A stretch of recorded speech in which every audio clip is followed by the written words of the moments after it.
നമ്മുടെ ജീവിതത്തിൽ ഒരിക്കലെങ്കിലും നമ്മൾ അനുഭവിച്ചിട്ടുള്ള ഒരു വേദനയുണ്ട്. നമ്മൾ ജീവനേക്കാൾ അധികം സ്നേഹിച്ചവർ, നമ്മൾ അത്രമേൽ വാല്യൂ കൊടുത്തവർ, അവർ നമ്മളെ പാതി വഴിയിൽ ഉപേക്ഷിച്ചു പോകുമ്പോൾ, അല്ലെങ്കിൽ നമ്മളെ ഇഗ്നോർ ചെയ്യുമ്പോഴുണ്ടാകുന്ന ആ ഒരു സങ്കടം. നിങ്ങൾ എപ്പോഴെങ്കിലും ചിന്തിച്ചിട്ടുണ്ടോ, എന്തുകൊണ്ടാണ് ചിലർക്ക് നമ്മളെ ഇത്ര വേഗത്തിൽ മറക്കാൻ കഴിയുന്നത്? ആരെയും നിർബന്ധിച്ച് നമ്മുടെ ജീവിതത്തിൽ നിർത്താൻ കഴിയില്ല. ഫോഴ്സ് ചെയ്തുണ്ടാക്കുന്ന സ്നേഹത്തിന് ആയുസ്സുമില്ല. പക്ഷേ നിങ്ങളെ വേണ്ട എന്ന് വെച്ച് പോയവർ, നിങ്ങളെ വില കുറച്ച് കണ്ടവർ, അവരൊരു ദിവസം നിങ്ങളെ ഓർത്ത് വേദനിക്കണമെന്ന് നിങ്ങൾ ആഗ്രഹിക്കുന്നുണ്ടോ? അവർക്ക് നിങ്ങളെ നഷ്ടപ്പെട്ടതിലൊരു അല്ലെങ്കിൽ നഷ്ടബോധമുണ്ടാവണമെന്ന് നിങ്ങൾക്ക് തോന്നിയിട്ടുണ്ടോ? ആചാര്യ ചാണക്യൻ ആയിരക്കണക്കിന് വർഷങ്ങൾക്ക് മുൻപ് പറഞ്ഞുവെച്ച ആത്മഗൗരവത്തിന്റെ പാഠങ്ങൾ. നമ്മൾ പലപ്പോഴും ചെയ്യുന്ന ഒരു വലിയ തെറ്റുണ്ട്. ഒരാൾ നമ്മളെ ഇഗ്നോർ ചെയ്യുമ്പോൾ നമ്മൾ അവരുടെ പിന്നാലെ നടക്കും. എന്താ എന്നോട് സംസാരിക്കാത്തത്, ഞാൻ എന്ത് തെറ്റാണ് ചെയ്തത് എന്ന് ചോദിച്ച് നമ്മൾ ബെഗ് ചെയ്യും. നിങ്ങൾ എത്രത്തോളം അവരുടെ പിന്നാലെ പോകുന്നുവോ അത്രത്തോളം നിങ്ങളുടെ വാല്യൂ അവരുടെ കണ്ണിൽ കുറഞ്ഞുകൊണ്ടിരിക്കും. ചാണക്യൻ പറയുന്നത് കേൾക്കൂ. അമിതമായ വിനയം ചിലപ്പോൾ നിങ്ങളെ ബലഹീനനായി കാണിക്കും. ഒരു കാട്ടിലെ പാമ്പിന് വിഷമില്ലെങ്കിൽ പോലും അത് വിഷമുള്ളതുപോലെ പത്തിവിടർത്തി നിൽക്കണം. എന്തിനാണെന്നോ? ലോകം അതിനെ ചവിട്ടി മെതിക്കാതിരിക്കാൻ. നിങ്ങളുടെ സ്നേഹം ഒരു വീക്ക്നെസ്സായി കാണുന്നവർക്ക് മുന്നിൽ നിങ്ങൾ പത്തിവിടർത്തേണ്ടതില്ല. പകരം നിങ്ങളുടെ സൈലൻസ് കൊണ്ട് മറുപടി നൽകണം. നിങ്ങളെ അവർക്ക് എപ്പോൾ വേണമെങ്കിലും അവൈലബിളായ ഒരു ഓപ്ഷനായി മാറ്റരുത്. നിങ്ങളൊരു സ്വർണ്ണാഭരണം കടയിൽ പോയി വാങ്ങുന്നുവെന്ന് വിചാരിക്കുക. ആ സ്വർണം വഴിയിൽ വെറുതെ കിടക്കുകയാണെങ്കിൽ ആരെങ്കിലും അതിന് ലക്ഷങ്ങൾ വില കൊടുക്കുമോ? ഇല്ല. അതൊരു ലോക്കറിലോ ഗ്ലാസ് ബോക്സിലോ സൂക്ഷിച്ചിരിക്കുന്നതുകൊണ്ടാണ് അതിനാ വാല്യൂ വരുന്നത്. തീരുമാനിക്കേണ്ടത് നിങ്ങളാണ്. നഷ്ടബോധം അഥവാ റിഗ്രറ്റ് ഉണ്ടാക്കാനുള്ള ഒന്നാമത്തെ വഴി, ഒരാൾക്ക് നിങ്ങളുടെ വില മനസ്സിലാകണമെങ്കിൽ അവർക്ക് നിങ്ങളെ മിസ് ചെയ്യണം. കോൺസ്റ്റന്റായി മെസ്സേജ് അയച്ചും അവരുടെ സോഷ്യൽ മീഡിയ പോസ്റ്റുകൾക്ക് ലൈക്ക് അടിച്ചും നിങ്ങൾ എപ്പോഴും അവിടെയുണ്ടെങ്കിൽ അവർക്ക് നിങ്ങളെ ഒരിക്കലും മിസ് ചെയ്യില്ല. ചാണക്യനീതി പ്രകാരം ഒരു രാജാവിന് തന്റെ പ്രജകളുടെ ഇടയിൽ ബഹുമാനം വേണമെങ്കിൽ അദ്ദേഹം എപ്പോഴും പ്രജകൾക്കിടയിലുണ്ടാവരുത്. ഇടയ്ക്ക് അദ്ദേഹം അദൃശ്യനാകണം. ഇവിടെ നിങ്ങൾ ചെയ്യേണ്ടത് ഇതാണ്: ഗോസ്റ്റ് മോഡ്. യാതൊരു മുന്നറിയിപ്പുമില്ലാതെ അവരുടെ ജീവിതത്തിൽ നിന്ന് വിട്ടുനിൽക്കുക. വഴക്കിടാനോ പരാതി പറയാനോ നിൽക്കരുത്. നിങ്ങളുടെ നിശബ്ദതയാണ് ഏറ്റവും വലിയ ആയുധം. പലരും ചോദിക്കും, ഞാൻ മിണ്ടാതിരുന്നാൽ അവരെന്നെ മറന്നുപോകില്ലേ എന്ന്. കേട്ടോളൂ, നിങ്ങളെ മറക്കാൻ അവർക്ക് കഴിയില്ല. കാരണം പെട്ടെന്നുള്ള നിങ്ങളുടെ ഈ അപ്രത്യക്ഷമാകൽ അവരുടെ ഈഗോയെ മുറിവുപെടുത്തും. ഇന്നലെ വരെ എന്റെ പിന്നാലെ നടന്ന ഈ ആൾക്ക് പെട്ടെന്ന് എന്ത് പറ്റിയെന്ന ചിന്ത അവരുടെ ഉറക്കം കെടുത്തും. രണ്ടാമത്തെ വഴി. ചാണക്യൻ ഒരു രാജതന്ത്രജ്ഞൻ മാത്രമല്ല, വലിയൊരു മനഃശാസ്ത്രജ്ഞൻ കൂടിയായിരുന്നു. അദ്ദേഹം പറഞ്ഞു, ഒരു ശത്രുവിനെ തോൽപ്പിക്കാൻ ആയുധമെടുക്കുന്നതിനേക്കാൾ നല്ലത് അവരേക്കാൾ ഉയരത്തിൽ വളരുക എന്നതാണ്. നിങ്ങളെ വേണ്ട എന്ന് വെച്ചവർ നിങ്ങളെ കാണുമ്പോൾ ഒരു കാര്യം ചിന്തിക്കണം: അന്ന് ഞാൻ ഇട്ടേച്ചുപോയ ആ പഴയ ആളല്ല ഇത്. ഇത്രയും വലിയ മാറ്റം ഇവർക്കെങ്ങനെ വന്നു? സാധാരണ നമ്മൾ ചെയ്യുന്നതെന്താണ്? ബ്രേക്കപ്പായാലോ ഒരാൾ നമ്മളെ തഴഞ്ഞാലോ നമ്മൾ സങ്കടപ്പെട്ട് മുറിയിലടച്ചിരിക്കും. ഭക്ഷണം കഴിക്കില്ല, കരഞ്ഞു തീർക്കും. പ്രിയപ്പെട്ടവരെ, ഇത് കാണുമ്പോൾ അവർക്ക് നിങ്ങളോട് തോന്നുന്നത് സഹതാപം, പിറ്റി മാത്രമാണ്, പ്രണയമല്ല. നിങ്ങൾ ചെയ്യേണ്ടത് ഇതിന് നേരെ ഓപ്പോസിറ്റാണ്. Level up your life. നിങ്ങളുടെ കരിയറിൽ ശ്രദ്ധിക്കുക. നിങ്ങളുടെ ഫിസിക്കൽ ഹെൽത്ത് മെച്ചപ്പെടുത്തുക. പുതിയൊരു സ്കിൽ പഠിക്കുക.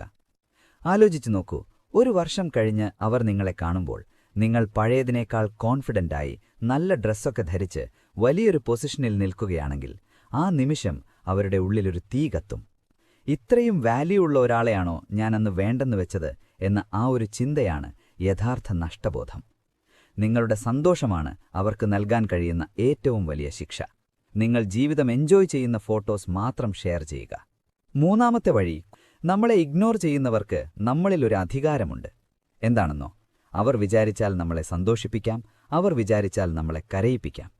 ചാണക്യൻ പറയുന്നു, അമിതമായ അടുപ്പം, അറ്റാച്ച്മെന്റ് ദുഃഖത്തിന് കാരണമാകുന്നു. ആർക്കും നിങ്ങളുടെ സന്തോഷത്തെ നിയന്ത്രിക്കാൻ അധികാരം നൽകരുത്. നിങ്ങളെ വേദനിപ്പിച്ച ഒരാൾ പെട്ടെന്ന് തിരിച്ചുവന്ന് ഒരു സോറി പറഞ്ഞാൽ ഉടനെ ഉരുകിപ്പോകരുത്. അവരോട് ദേഷ്യം കാണിക്കണമെന്നല്ല ഇതിന്റെ അർത്ഥം. പകരം അവരോട് വല്ലാത്തൊരു ഇൻഡിഫറൻസ് അല്ലെങ്കിൽ സാധാരണത്വം കാണിക്കുക. കടലിലെ തിരമാലകൾ പോലെയാണ് വികാരങ്ങൾ. അത് വരും, പോകും. പക്ഷേ നിങ്ങൾ ആ കടലിലെ പാറ പോലെ ഉറച്ചു നിൽക്കണം. അവർ വിളിക്കുമ്പോൾ ഫോൺ എടുക്കാതിരിക്കുകയോ എടുത്താൽ തന്നെ വളരെ മാന്യമായും എന്നാൽ താൽപ്പര്യമില്ലാത്ത രീതിയിലും സംസാരിക്കുകയോ ചെയ്യുക. നിങ്ങൾ എന്റെ ജീവിതത്തിൽ ഉണ്ടെങ്കിലും ഇല്ലെങ്കിലും എനിക്കൊരു മാറ്റവുമില്ല എന്ന ആ ഒരു ആറ്റിറ്റ്യൂഡ് അവരെ തകർത്തുകളയും. നിങ്ങളെ ഒരു ഓപ്ഷനായി കണ്ടവർക്ക് മുന്നിൽ നിങ്ങളൊരു പ്രയോറിറ്റിയായി മാറണമെങ്കിൽ ആദ്യം നിങ്ങൾ നിങ്ങളെ തന്നെ സ്നേഹിക്കണം. ഒരു സാധനം സുലഭമായി കിട്ടാനുണ്ടെങ്കിൽ അതിന് വില കുറവായിരിക്കും. എന്നാൽ അത് കിട്ടാൻ പ്രയാസമാണെങ്കിൽ സ്കേർസിറ്റി, അതിന്റെ ഡിമാൻഡ് കൂടും. മനുഷ്യബന്ധങ്ങളിലും ഇത് സത്യമാണ്. നിങ്ങളെപ്പോഴും അവർക്ക് ചുറ്റുമുണ്ടെങ്കിൽ അവർക്ക് നിങ്ങളെ ഒരു ടേക്ക് ഫോർ ഗ്രാൻഡഡ് സാധനമായി തോന്നും. നിങ്ങളുടെ ടൈം, നിങ്ങളുടെ സ്നേഹം, നിങ്ങളുടെ അറ്റൻഷൻ ഇതൊക്കെ വളരെ വിലപ്പെട്ടതാണ്. അത് അർഹതയില്ലാത്തവർക്ക് വെറുതെ വാരിക്കോരി കൊടുക്കരുത്. നിങ്ങൾ തിരക്കുള്ളയൊരാളാവുക, നിങ്ങളുടെ സ്വപ്നങ്ങൾക്ക് പിന്നാലെ ഓടുക. അപ്പോൾ ലോകം മുഴുവൻ നിങ്ങളുടെ പിന്നാലെ വരും. നിങ്ങളെ നഷ്ടപ്പെട്ടത് അവർക്കൊരു വലിയ നഷ്ടമായി തോന്നണമെങ്കിൽ ആദ്യം നിങ്ങൾ ഒരു അസറ്റായി മാറണം, ഒരു ബാധ്യതയല്ല. ഈ ലോകത്ത് നിങ്ങൾക്ക് ഏറ്റവും വിശ്വസിക്കാവുന്നത് ആരെയാണെന്നറിയാമോ? അത് നിങ്ങളെ തന്നെയാണ്. നമ്മൾ മറ്റുള്ളവരിൽ നിന്ന് സ്നേഹവും അംഗീകാരവും പ്രതീക്ഷിക്കുമ്പോഴാണ് യഥാർത്ഥത്തിൽ ദുർബലരായി മാറുന്നത്.